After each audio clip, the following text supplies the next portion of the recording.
pleasure to welcome the second speaker, Stanislav Smirnov, who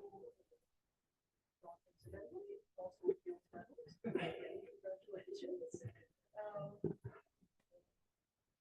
Professor Smirnov was born in, I like this, born in Leningrad, but studied at St. Petersburg State University. No, well, I joined Leningrad State University to graduate from St. Petersburg State University. Yeah, so it's. PhD, I think, at Caltech, where you studied Julia says. Yes, yes, yeah. And since then, well, we're at various places, but now you are at the University of Geneva. Yes. Yes, yeah. I am. I liked the citation for your Fields Medal, which said it was for the proof of conformal invariance of percolation and the planar isomorph. Yes. And he will talk today about Coulomb gas. Yeah, and lattice model. Let's. Now, when I was growing up, there was a famous brand of vodka whose tagline was "Smirnov leaves you breathless."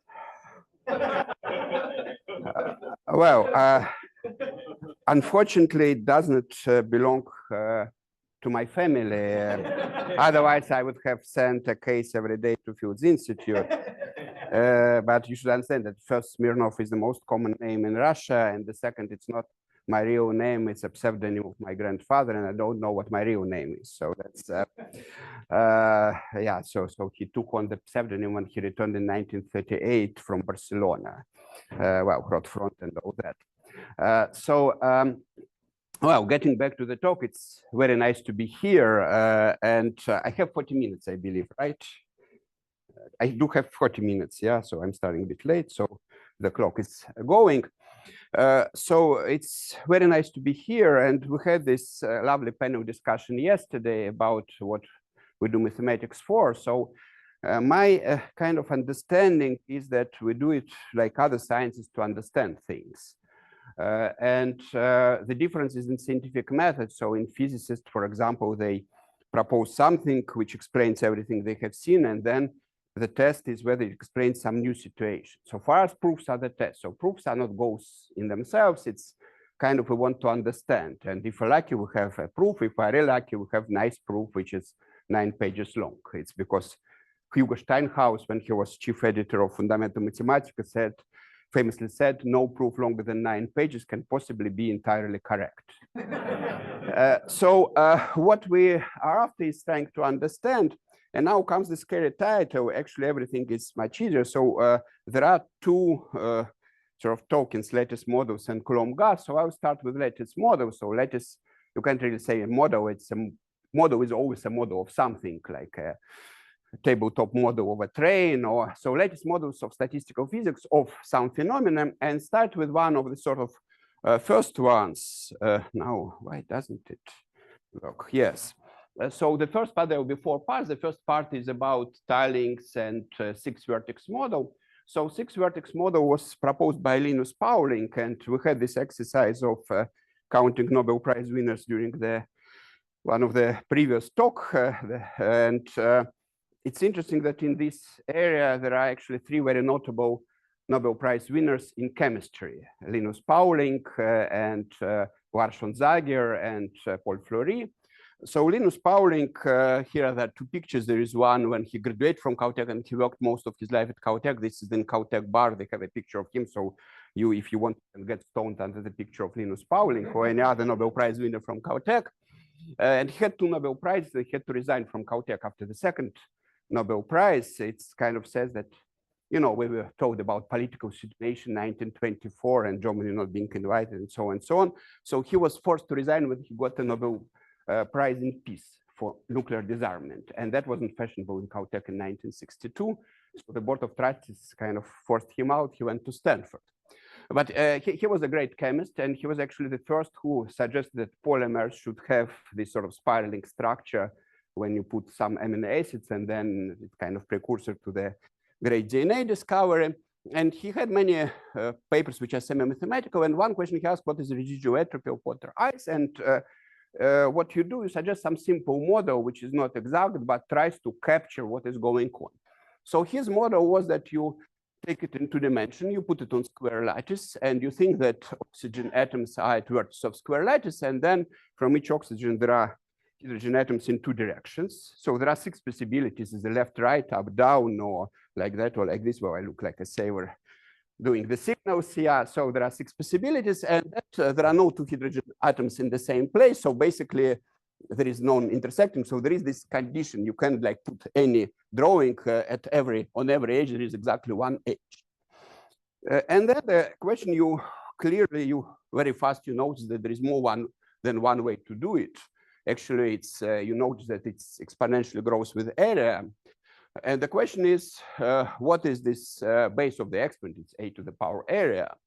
And the residual entropy is just logarithm of this area. So basically, that's the thing. And then when you add temperature, there are more things.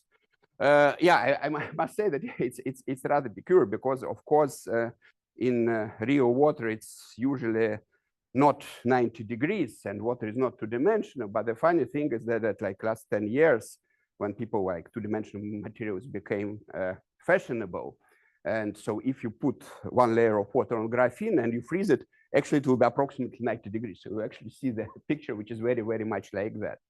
But that's a coincidence. Okay, so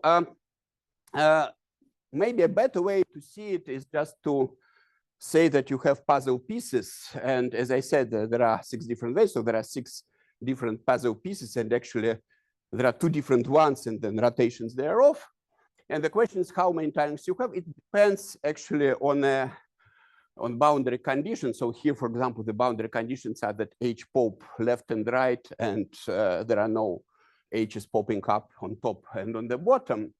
And basically, this is a question. If you're bored with the talk, you can try to prove that A is between 2 and root of order 4 of 2, say on a torus or with boundary conditions I presented here. It's a nice undergraduate exercise. Actually, the last time I was giving this talk, there were 2 persons who are here. So one asked me whether it's going to be interactive because I asked questions, and Hirako asked me whether I'm going to throw in chocolates for people who answer the questions. But that was a popular version. So I was only giving chocolates to people who don't have PhD in mathematics. Now, since all of you have PhD in mathematics, I did not bring chocolates. But rest assured, we still have enough chocolates. So maybe next time I would do. But on the other hand, as a bonus for Lana and Hirako, you can spot 2 differences, what I was able to prove since you listened to this talk. There will be a quiz at the end, and you get chocolate. Okay, so Elliott Lipp proved in 1967 that there is actually exact constant. It's not as easy as it looks. There are 2 T's in Elliott. Yes, but not on this slide, apparently. Yeah. Okay, that's a top. Yeah. Sorry, but it's the same Elliott as Elliott with 2T. Yes. So it's not as easy as it sounds. It's a complicated theorem, and there are now easier proofs, but I don't know a really easy one, though it might seem that way. Okay. A more interesting question, how a random tiling would look like. So you can just scale this picture and see the colors look like, but it won't be very instructive. But here's another problem that you do the same thing, but you tile hexagon with rhombi with lozenges with angles 120 and 60. And you cover them where there are 3 possible orientations. So it's the same. Now we have only 1 tile, but there are 3 versions in 3 directions. And then if you cover it in colors, you immediately see sort of the 3-dimensional picture. And people usually split that some people see boxes in the corner of the room and some see the other way around. Doesn't really matter. But you have this height function. And Thorsten had a nice paper in American Mathematical Monthly where he solved the problem when you can tile something by lozenges, and he used extensively this height function also to reduce the similar one for the Minos, which is not as clear. But what's interesting that you see here that if you tile it, you don't have to have blue here. You can put here, for example, 1 yellow and 1 red. But apparently, if you take a tiling at random, if you take uniformly choose from all possible tilings, it's extremely unlikely that you have blue here, that you have something but blue here, because if you put here one yellow and one red, it will freeze some part. And then when it freezes some part, then you always have the number of Tilings is basically this constant A of Lieb. Well, here it's a different constant of Castellane to the power area. And if you use some area, then you have less Tilings. So the probability is small. So you see here this Arctic Circle phenomenon that it's essentially random here and frozen there.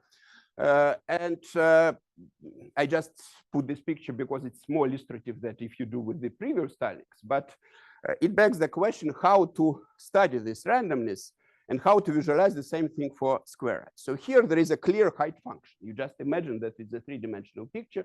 It's easy to define it. It's again an exercise how to define it geometrically in terms of this Losange tiling. But can we define height function for this Linus Pauling model? And there is an easy way to do that, that instead of drawing 6 puzzle pieces, we just draw arrows. So when there is 2 puzzle pieces which join, then we draw the arrows. For example, if you join these 2, you draw arrow right to left in the direction in which the puzzle piece pops out. And then basically it's a collection of arrows on a square lattice, our drawing. And if before we had this condition that 2 puzzle pieces should match, now the condition is that they automatically match because we have arrows, but each puzzle piece has 2 arrows coming out and 2 coming in. So now it's a condition is that we draw a collection of arrows on a square lattice so that it's a divergence-free flow of water, that in every juncture there are 2 water streams incoming and 2 outgoing. And there are 6 ways to do that.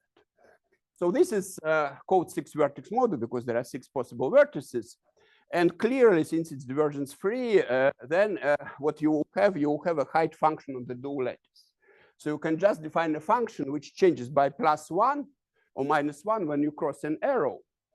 And basically, you can think of it as this is, suppose it's a geographical map, and you draw, what do? You draw loops which are the same height, but to know whether it's a hill or a hole, you draw the orientation of the loops. So when you cross a loop and it's oriented to the right, you go 1 step up. If it's oriented to the left, you go 1 step down. So here it's basically there is a bijection between this arrow configuration and this puzzle piece configuration and the height function such that it's also called solid-on-solid model, that difference between heights of 2 neighboring squares is always ±1. So this is, and then of course, when you have height function, you can already study how generic it looks like, what its expectation, what are deviations, etc., etc. Well, here's the definition. And then, as I said, what we're doing, we were having weight 1 for every configuration.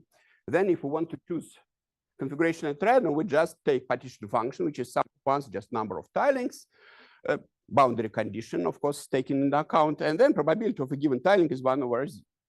But we can spice it up a little bit. We can assign 6 different weights. Usually they denoted A, B, B, C, C, or maybe A1, A2, B1, B2, C1, C2. And we can just postulate that the weight of a configuration is product of weights of the tile. So for example, when some tiles are more expensive, when you use them, the weight increases. And some are cheaper, then the weight goes down. And then of course you can, for example, do weights 0, 0, 0, 0, 1, 1. And then what will happen, you only tile using this, and then it's an easy exercise. There will be only 2 possible tilings. They will be checkerboard tiling. But you can play with it. And then, of course, the probability of a tiling is its weight divided by partition function, which is now sum of all the weights. So again, probability. Okay, so the case we'll be discussing is actually a particular case when the weights are 1, 1, 1, 1, CC, but it's already rich enough. And if I had not 40 minutes, but 140 minutes, I would have explained why this is the case you should discuss. Now, as you already saw, there are many bijections of these puzzle pieces. There are arrows, there is height function, solid-on-solid model. So I borrowed from Filippo De Francesca this picture from his paper that apparently there are even more bijections. So for example, the hexagonal picture also is in bijection with this one. And it's sort of easy way, because if you look at it as a cube, you can rotate the cube that you look on it sideways. And then you'll see the contours. And then apparently it's in bijections which what to say. But it's just maybe not the most important part of this talk. It's just that it's a wonderful area of combinatorics. For example, there are so-called alternating sign matrices where matrices of zeros and plus minus one, where in each row and each column you go zero, you get ones and minus ones alternate. And there was a big question for a while, what is the number of this matrix? There was a conjecture, and then Greg Kuperberg proved it. But it's actually the same as deducing how many configurations you have of the six-vertex model. Okay, that's the end of the first part. Now we'll pass to the second part, and you can ask why am I doing the two-dimensional things?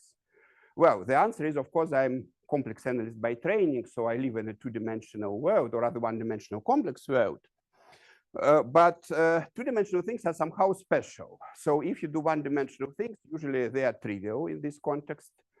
And 2, 3, 4, usually they're qualitatively the same. For high dimensions, usually they again become easy, not trivial, but easy. But the difference between 2 and 3 and 4, that often we have exact solutions. If you pose similar question dimension 3, there is no leap theorem. There is no this 2 divided by 3 square root of 3. And then there is a very beautiful thing, which is called conformal field theory, which I am going to say a few words about. So this is a part of statistical physics when we've seen one model, but there are many models. So basically you start with some phenomena where there is a microscopic interaction at molecular level or some small level to observe some macroscopic things. And for example, here there is a tunnel microscope image of a polymer unwinding in a solution. And this is a model of forest fire propagating, and this is acid dropped on some sheet of aluminum, and this again model of erosion. And I realized already when I started working on it that we had this wonderful series of books in USSR, which is called Library of Quantum was a magazine for high school kids. It's more or less like American Math Monthly, but in all sciences. And they, if you if you don't know Cyrillic, you can master all your knowledge of Greek letters to understand what is written here. It's basically physics and geometry of disorder. Well, disorder is hard to read because it's a Slavic root. And this, for example, a picture there from crystallization of gold. So it's actual picture of actual gold crystals under the microscope. So basically you have a simple rules for small objects, but there are so many of them. It's like glass of water. There are billions of billions of billions of molecules of water, literally.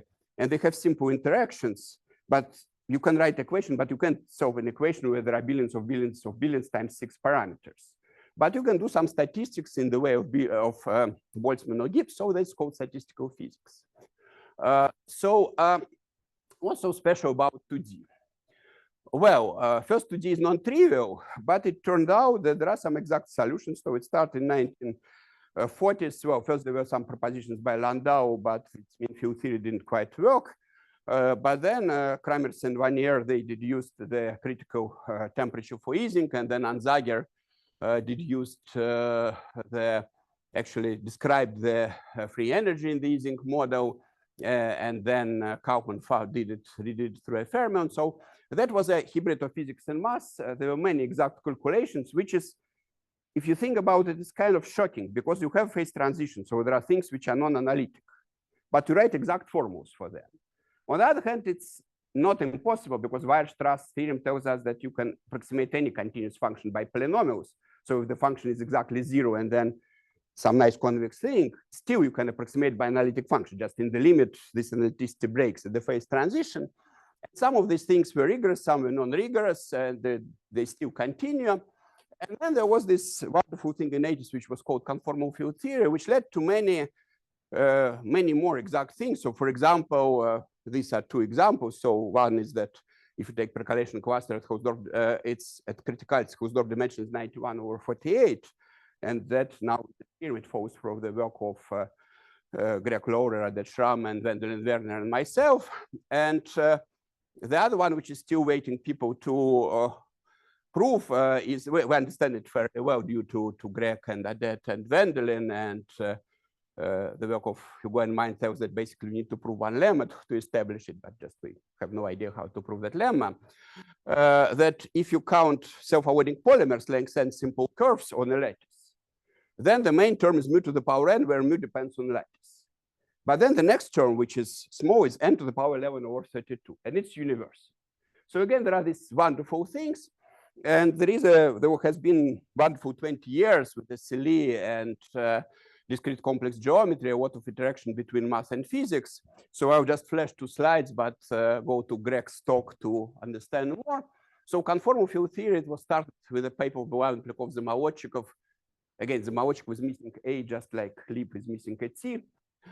So sorry for that. And then Cardy figured out the boundary conditions. So basically, the thing is that you assume that these models, which are like random tilings or random coverings, that they're conformally invariant in the plane. Of course, lattice square lattice is not conformally invariant in the plane, but you assume that if you walk away very, very far, look at it from very, very far, it becomes conformally invariant, very much like a random walk. If you look very far, it's a Brownian motion. So random walk is not conformally invariant in the plane, but Brownian motion is. And this is a rather mysterious thing, because you make you suppose a few things, and then many things almost rigorously. But why you should be able to suppose them? Because there are counterexamples, one doesn't know.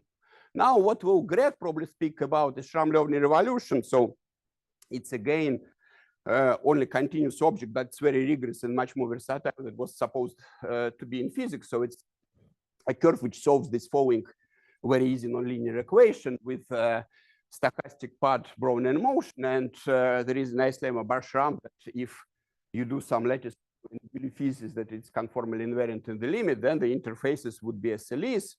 And there is extended series. So it starts with a paper by Schramm, then a series of paper by Greg and Wendelin. And for a while, they were writing them faster than I could referee them. And it was really, really depressing. Because when I would just finish one referring, I would get 2 from other journals in my mailbox. Well, there were 3 of them and 1 of me. But it was like a wonderful time. Rode, where there was a very important paper by Adet and Stefan Rode. So there is extensive, beautiful theory. And now there is conformal loop ensemble on top. But to relate to these models, we were able to relate in a few cases, and it basically rested on finding some sort of conformal invariance on the lattice. So usually it was that we look at some probability or some correlation, which depends on a point, and then we prove that it has discrete analytic properties, say discrete Cauchy-Riemann equations. For example, one way is that it's defined on edges, and then there is this sort of version of Cauchy-Riemann. To this one, you would need to add another one, or you have a flow on a lattice and it has 2 Kirchhoff laws, that law of faces and law of vertices. And those are discrete local relations, but they lead to global information. For example, you have this relation that you can sum it over all the squares in this 3 by 3 thing, and then inside it will cancel out, and you get some contour integrals of Stokes theorem. So it's nice because you need to check on some local property, but then you deduce global things. And we were able, for a bunch of models in this way or other, to prove that they relate to SLEs, but essentially the whole zoo is on this blackboard. So there is Ising, there is random cluster version of Ising, there is GFF level lines, and there is uniform spanning tree loop erased random walk intercalation. But for example, self-avoiding what polymers we don't know, and there are many other things we don't know. And what is actually worse, that I cannot say in some of these proofs, especially the ones I did, that I do understand what is going on. So I can prove, but I cannot really understand why it works. So here comes the third part. And the third part, I try to understand, how it works with interacting with physicists. You try to understand what they are doing. You end up to doing something totally different. So we try to understand the quantum gravity approach. We try to understand Belyaev-Polyakov-Zamolodchikov. We're still very far. We invented something else instead. And there was an approach which was essentially a conformal field theory, but done a few years before by the Dutch people, by Denise and Nienhuis, which is called Coulomb gas. And I will first do a brief tour of it, circa 1982. So again, you start with some tiling model. So for example, a nice tiling model is that you tile by triangles which either have these half arcs, 60 degrees arcs or don't, but you tile so that they match. So we get pictures like that. And that is a loop representation of a model, which you get, for example, critical percolation, critical easing, self-avoiding polymers. And it has many generalizations. You can, for example, tile you can also allow rhombi with arbitrary angles. And if you choose judicially the weights, you can have Young-Baxter relation, et cetera, et cetera. So, and then if you do 90 degrees, then you have 9 different things. There is bijection, which with 8 vertex model, et cetera, et cetera. But what we'll do a very simple thing. So we'll do just 2 tiles, 2 squares, which are tiled either like that or like this. So what can be simpler? You basically, it's actually 1 tile rotated by 90 degrees. You buy these tiles and you tile the bathroom floor or bathroom wall.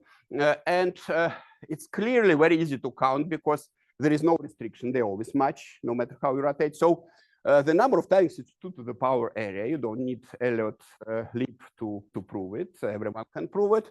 And what is difficult is that the connectivity properties are difficult because probability that 2 points are connected in what is the fraction of configurations where they're connected, that becomes difficult. But also we can spice it up with weights. And the way to spice it up with weights is to introduce n to the power number of loops weight. And then it becomes even more difficult because this weight is non-local. If I cover half of the picture and you see, for example, this half loop and this half loop, you don't know whether they are different loops or the same one because I covered half of the picture. So it becomes very difficult. Already it was difficult to do connectivity. But this model is nice because it encompasses many things. It's related to Fortin-Castellan random cluster model, which is a kind of random clusterization of easing model and many other models. So again, it covers everything which I discussed before with different weights. If you take different weights, and it's called random cluster because spin correlations in easing and ferromagnets are rewritten here as probability of connections by these loops. So basically, random clusters are clusters of edges, blue edges on this blue lattice or yellow edges on the blue yellow lattice, and then there are loops ascend between them. So basically, well, for every edge, either you have blue like that or yellow orthogonal, and then this corresponds to these 2 pictures. And again, it's a beautiful bijection. There are zillions of combinatorial bijections in this area, and they're really beautiful and nice. And you often start with something difficult, do 2 bijections, and it's easy to prove. But it's very hard to discover a new one. I twice thought I discovered a beautiful bijection with dominus, and each time it turned out that it was in paper in 1961 and just long forgotten. Okay, so we do a K-loop model on the torus or cylinder or plane, or introduce some boundary conditions, and we weighted by n to the power number of loops. So let's say we do boundary conditions. So the question is how to make this weight local. And then there comes a trick by Baxter, which says that we orient the loops and we choose mu to be a complex number such that mu plus mu reciprocal is equal to n. We counterclockwise loops we weight by mu, and clockwise loops we weight by mu reciprocal. So for example, weight of this picture is mu cubed because there are 3 loops counterclockwise. Weight of this is mu times mu reciprocal, so it's mu. Okay. What we can do with this? This mu, by the way, exists when n is between -2 and 2, because we also would want mu to be unitary. So let's take nu such that nu to the power 4 is equal to mu. And let's weight individual arcs by nu or nu inverse. Now, what happens if I go around a loop and multiply this nu and nu inverse? So I walk, each time I turn left, I get nu, turn right, go nu inverse. So if I go left and right, they cancel out. And when I go around the whole loop, my total turn is either 360 degrees, if the loop is counterclockwise, or minus 360 degrees. So the weight of the loop will be either nu to the power 4 or nu to the power -4. So now the weights are local because the weights are calculated just by looking at part of the picture. What is better, because we're at the loops, we have now the height function like before. So we have the height function, we have a geographic map. So for example, this is a whatever, Mont Blanc, and this is Mariana Trench, -1, and 0, this is the sea level. Now you can't have something for free. So there are two good things. Weights are local, height function h. Two bad things, weights are complex, and the measure is no longer probability measure, because we split it. Its total mass is 1, but its total variation is very big.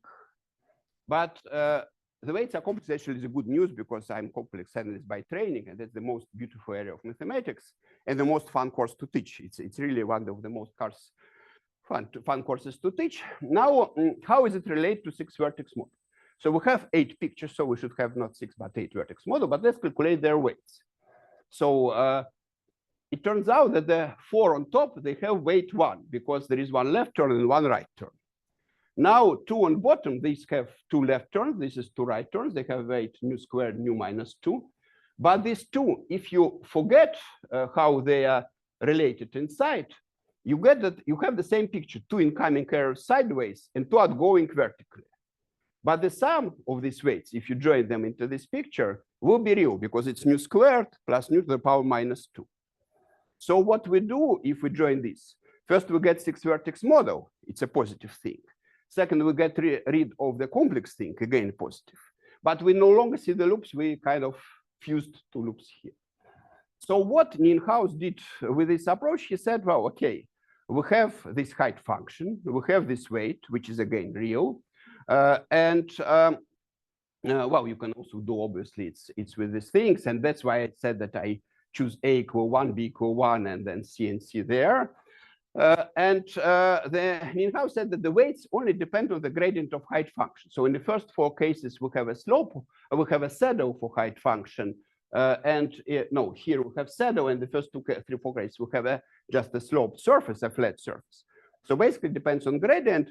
And then being a physicist, he makes assumption that there is a scaling limit of this thing, which is no longer a random discrete function, but a random continuous function. And this scaling limit weight depends only on gradient of height function. And the easiest thing you can do with gradient would be some function of gradient, but that's not good because it should be rotationally invariant. So it should have only even powers of gradient. And the easiest one you have is just square of gradient h. And you assume that this is true. And then you assume that there is a constant there. And constant depends on the model. And you ask, why should it depend on the model? Isn't it kind of stretch invariant? It is not, because we said that when you cross one loop, you change your function by +1. So it kind of fixes the scale. So if you change by +2, you have different surface. So this constant, which is usually denoted by GP/4, it changes the things. So the one-dimensional thing analog is that if you do this sort of discrete graph of random walk, it converges to Brownian motion. And here it's analog that six-vertex height function converges to what they call massless boson in physics or Gaussian free field in mathematics. But the problem with it that we made some assumptions which I don't see how verify. There is no clear path to proof. And what is worse, we don't understand one different CFTs with different parameters. I'm up on the same JFF just with one constant, which doesn't seem very important. And physicists had no idea how to do it in the presence of the boundary, only on a torus or in a cylinder. Now there is the last part of the talk for which I have exactly 7 minutes, I think. No, 8 minutes, 25 seconds. Oh, very good. So I spent whatever 22 years trying to understand it. Now I think I understand, and now it remains to see whether it can be converted in the proof. So what we do, we try to introduce discrete analytic functions into this picture. So we need some point inside. So for example, one thing we can look at is the probability that some, well, not a loop because, but a curve which starts from here and that's here passes through this point. So basically we can say that there is a source, the boundary conditions are such that they're called Dobrushin boundary conditions. There is a source of water flowing into our system here, flowing out there. It's divergence free. So from here it should reach there. And we look at the probability that it passes through the points, possibly with some weight. To do it properly, we need to change something at Z. So physicists would say that you introduce an operator, insert an operator, there is a disorder. So what we do, we change the direction of this half. So we say that there is a +1 gallon coming in a minute here, +1 coming a minute here, and at Z, 2 gallons of water are disappearing per minute. Well, we assume that plumbing is very good in this country, and then nothing leaks, nothing reappears, and so it's an ideal plumber's paradise. So we can look at this. So there is a two minus operators at Z because two things join, and 1 plus here, 1 plus there. And the interesting thing about this, if you look at it as a geographic map, it's a science fiction map. If you walk around Z, the height increases by +2. So it's like, you can imagine that there is a kind of a pole there, you walk around it, and you're like climbing stairs, like very much like in Riemann surface theory, that you're climbing +2. If you walk the other direction, you're climbing -2. So it's no longer a legit geographical map, but it's a nice object from complex analysis. So there is a height monodromy at Z. Okay, so we can trace these two curves for disorders, and what we can do, we can change the weights of rate curves. So we can do our weights for new and new inverse reciprocal for blue ones, but for this we correct them by lambda. So we add additional weight along those ones. And then there is a lemma that if we look at some local square, we can do near this square, we can do, you see, we can do some small kind of changes like railroad track. You can imagine a plumber changing how the water flows, a railroad man kind of rearranging the tracks. So there are several ways to do it. And you don't need to know what happens elsewhere. And point Z moves, and you try to show that there is this Cauchy-Riemann equation, or rather the first of two Cauchy-Riemann equations, the second one we'll discuss later, time permitting, by doing local rearrangements. So there are, if you have this picture to start with, there are 4 different rearrangements we can make. We can slide minus back and forth, but we can also change how the arrows are oriented here. And the interesting thing is that when we change how they're oriented, you see this blue part joins the, well, originally red curve, which now is green. So it gets different weight. But we have full control because it's planar. We have full control how many turns we added, because the total turn, for example, from here to here is 270 degrees. So we have full control over the weights. So the weights are written here. And then you don't need to know what happens elsewhere to check Cauchy-Riemann. And then, well, okay, it's an easy calculation. And it turns out that there are two solutions to have this Cauchy-Riemann, either lambda squared new parameter is minus I nu minus 2, or lambda squared is minus I nu to the power 2. And the first one is not interesting because that you get just from sliding back and forth, but this was interesting, use rearrangements. So there is one choice of parameter lambda for these red curves when you have some relation from which you can deduce some global information. Now, we did this for Ising, but now the interesting thing is that we can do one trick that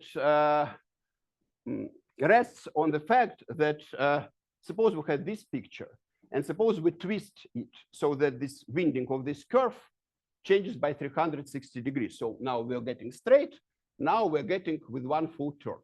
So what happens if here height was 0? Then in this picture, it would be +2, because going from the boundary, we have to intersect one red curve and another red curve, and they're entered the same way. So basically, the weight for this is 1, the additional weight. For this additional weight is lambda to the power 8. But essentially, we can rewrite it as some other number rho to the power height function at this point. So we don't need to count turns. We can just look at the height function at this point. And from this observation, it basically you have to check it carefully. Instead of lambda to the power 4, well, lambda to the power 4h is rho to the power h, where rho is lambda to the power 4. And the lemma I said before, it basically says that if we take function, new function f, which is just the same function, but rewritten that we take expectation of rho to the power height at this point, then we'll have Cauchy-Riemann equation. So this is basically the lemma. Now there are a few things, 3 remarks. First remark, because I want to define height function there, and my picture is not legit geographical map, I need a crosscut. That's what we do in complex analysis. So we have two curves arriving here. So I put a green pipe, which pipes out twice the amount of water. And of course, depending on this crosscut, I get different height. Okay, let's keep it in mind. Now, the second one is that I don't care about the boundary conditions anymore. It's just local arrangement. I don't care whether there are 2 plus sources, which I used in the first argument. There can be 5 plus sources, 7 minus sources, some pluses floating around. Still, you have this length. The same thing also works for the plus operator inside. Only you need to reverse OR, so it's not rho to the power h, it's rho to the power minus h. So basically, with this setup, what you get, you can have a general picture. For example, 2 pluses on the boundary, 1 plus inside, 2 minuses inside. And you have this function f, which is Cauchy-Riemann in all pluses and minuses, but it's defined up to monodromies. You need to check these crosscuts. So to have this function, you need the crosscuts. And then the interesting thing happens, what happens if you do something with this function? So for example, suppose you have u minus point, and we rotate it around itself, its small neighborhood. Then the crosscut will wind out around, and the height will change by +2 because it's a double crosscut. So you multiply our function by rho to the power minus 2. Now, suppose we move plus around minus or minus around plus. So when we move without rotating itself, when we move it around plus, it intersects this crosscut. So we get a factor of rho squared. But also plus will intersect this crosscut when it's moved around, and we get another rho squared because there it was with minus. So basically, it's multiplied by rho to the power 4. So what does it mean? It means that the function of these 2 points actually will have a behavior like that. It should have, so I denoted rho to the power 4 by exponent of minus 2 sigma 2 pi I. It means that if there were no monodromy when you move around, I would have something like 1 over u minus w. But here there is a monodromy. So 1 over u minus w to fractional power. And the fact that when a individual point is rotated, I multiply by something, it means that I don't study a function. I study a form of a fractional power sigma. Oh, okay. So it's 1 minute to go. It says, okay, stop. Yeah, okay. So you have this thing. So it's kind of a Green's function, but a multivariate Green's function. And then you can do other fun things with it. So you can do many points. You can ask, so why it's called actually Coulomb gas? Because if you take absolute value of it, it's not multiplier valued, and logarithm of it will be just logarithm absolute value of distance. So it's just the usual Coulomb potential. And the pluses and minuses will try to join in pairs plus minus, like they should in electromagnetic thing. And then you have an exact Coulomb potential, no problems whatsoever. And now the other thing which is interesting is that what happens if you fuse a plus and minus? If you fuse plus and minus, you basically retrieve a probability that there is this green arrow in this direction between these 2 points. So you basically get a gradient of height function. So a gradient of height function is this Green's kernel with monodromy when you fuse two things. The other interesting thing is that F had these covariant conditions. We had it before in Ising model, so it's Riemann-Hilbert covered condition. But when you fuse them, you get what is called Pre-Schwarzen boundary values and Pre-Schwarzen covariance. So we get the same Gaussian free field, but with different boundary values and covariance. Maybe the last thing which I want to say, I can say more, I have more slides, whether there is a second Cauchy-Riemann equation. Well, if it were in continuous, it would be exactly there. Because we fuse 2 things. We have first Cauchy-Riemann equation. When you fuse 2 things on diagonal, you have the same equation. If you have a function which satisfies something and you satisfy something on V, on diagonal, it satisfies this in both U and V. But it becomes gradient of height function, and gradient is automatically curl-free, so we get another relation. Yes, yeah, that's it. So that's, but unfortunately, we have discrete, we have monodromy, so it's, I keep calculating it. Sometimes it works, sometimes it doesn't. Well, thanks for your attention, and those are the takeaways, which you can read in your spare time.